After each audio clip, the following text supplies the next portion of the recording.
Swarupa Isha Jagadisha Akhilananda Swarupa Isha Mahesha. Now, the essence of all this is, first thing is to understand the nature of how existence is happening. Either you can look at this, or you can look at the atom, or you can look at the universe. If you want to look at the universe, it is complex, it is difficult because you don't have a gallery seat, you know. There is no… it is not like a stadium, you can sit somewhere and watch the whole universe. Very difficult, you can only see it in pieces. If you want to watch an atom, nobody has seen an atom, do you know this? Do you know this? Even in a super electron microscope, you can't see an atom. We have observed its activity, but we have never seen an atom as such. But we have broken it. We are capable of breaking things that even we cannot see. That's our… we are very proud of this these days. We can break anything. We can make it or not is a questionable thing, but we can break anything we want. Even if we cannot see it, we can break it. Now, what you see and what you do not see itself is a very dicey thing in the sense, what is it that you can see? Right now, can you see my hand? Yes. You can see my hand only because my hand stops light. If my hand did not stop this light, if it allowed light to pass through, you wouldn't see this hand, yes? Or in other words, right now your visual apparatus can see only those things which stop light. Anything that allows light through, you cannot see it. You cannot see light itself, first of all. Can you see the light that is here? No. Only whatever stops light, you can see it. What does not stop light, you cannot see it. Very bad, isn't it? You must be able to see all those things which allow light to pass through, because they are important things. But right now your visual apparatus are trained to see or capable of seeing only that which stops light. So the whole process of seeing life the way it is means, first of all, evolving an eye, a thoughtless eye, an eye which is free of thought. When I say free of thought, it is free from the taint of memory. Right now, these two eyes are heavily loaded with memory. So you can see this. If you see a group of people like this, if you just casually look like this, among these hundreds of people, if there is one face that you're familiar with, you will see suddenly that face sticks out. Have you noticed this? Have you noticed this? You're going in a street, there are 100 people standing there. Your friend is among that. If you look here, just this friend's face is more clear than the rest of the faces, because this eye works with memory. The more memory you have, the better it sees. No memory, it cannot see. Memory means an accumulated past. Memory means information. Memory means that which does not exist but acts out as if it does. Memories are more real than reality, isn't it so? Yes or no? So I want you to understand, everything in your life is run by memory, not just your computer stick. Everything in your life. When I say memory, not just what you carry here, your very body is a body of memory. Why, if you eat a banana, it becomes a masculine body, and if she eats a banana, it becomes a feminine body? is simply because of the memory that it contains, isn't it? The information that is stored in this body and that body is different. Same banana, it becomes a man, same banana, it becomes a woman. Yes or no? Huh? Are you eating different types of bananas? Same thing, same food if you eat, it is becoming one way. In one person it is becoming dark skin, in another person it's becoming fair skin. How? The memory that you carry. Do you remember your great-great-great-great-great-grandfather? You don't. But his nose is sitting on your face. Your body remembers, isn't it? You may not have no idea who it was, but your body remembers even today. 1,000,000 years ago, how your forefathers were, still it remembers, isn't it? So what you call as my body is just a body of memory. And eyes are loaded with memory.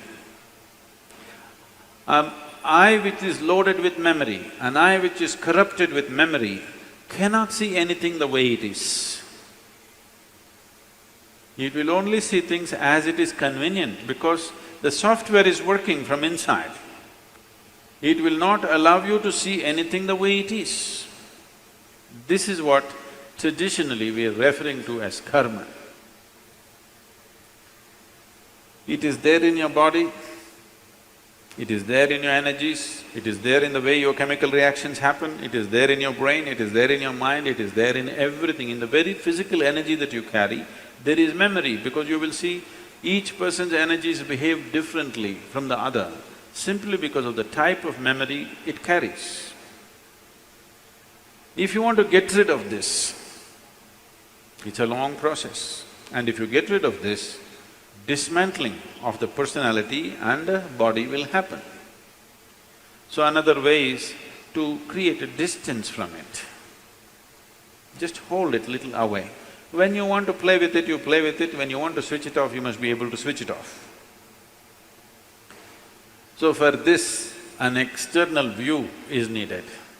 Right now, your ears are loaded with memory, your eyes are loaded with memory, your tongue is loaded with memory. Why? If you are born in Karnataka, if you go to North India, food doesn't taste good, is because the tongue is loaded with memory. Yes or no? Have you suffered this or no? You went north and they said aloo bhaji, aloo aloo matar, aloo palak, aloo parota, aloo, they said. You couldn't stay there because your tongue is loaded with memory. It wants the same things back, otherwise it will suffer. So what being loaded with memory means is a cocoon of the past is holding you.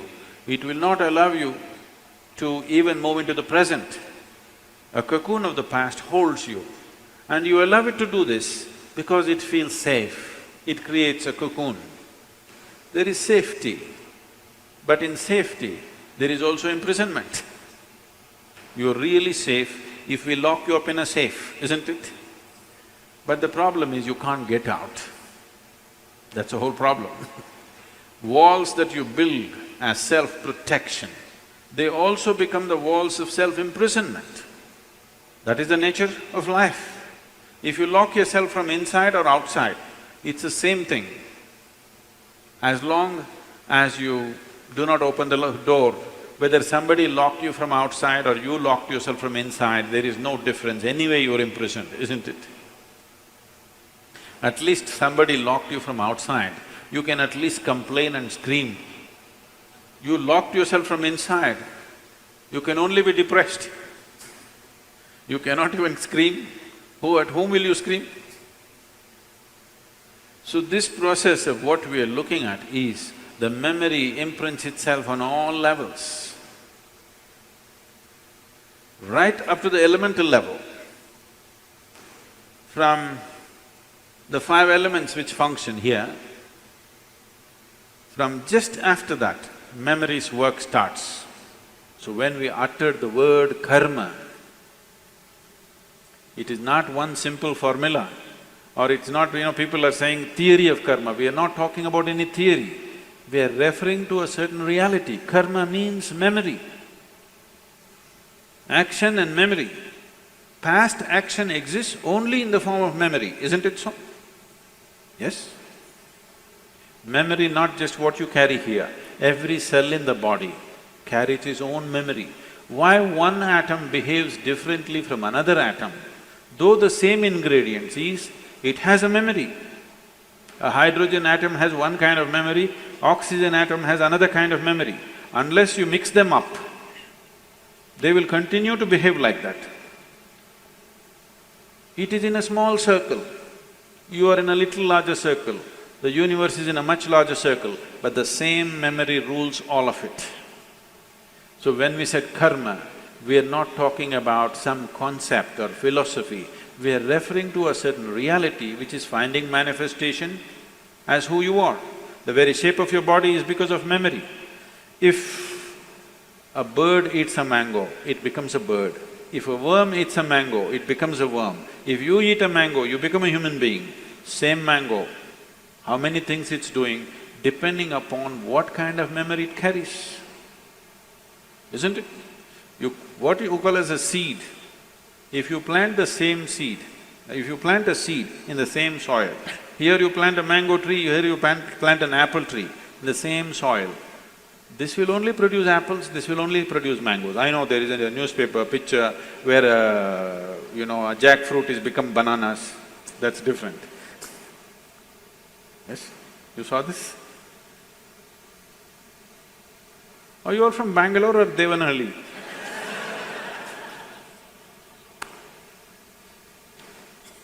No, you didn't see this?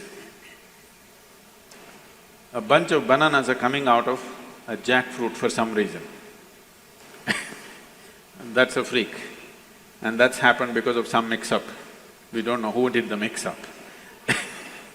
But essentially, if you… in the same soil, if you plant an apple seed and a mango seed, this will only produce apples, this will only produce mangoes, because seed is a certain amount of memory, isn't it? Whether it is a seed of a plant or your father's seed which entered your mother's womb, it is just memory and memory and memory, isn't it so? This is karma, and this goes right back, right up to the elemental level. Everything is memory. Only the pure element is free from memory.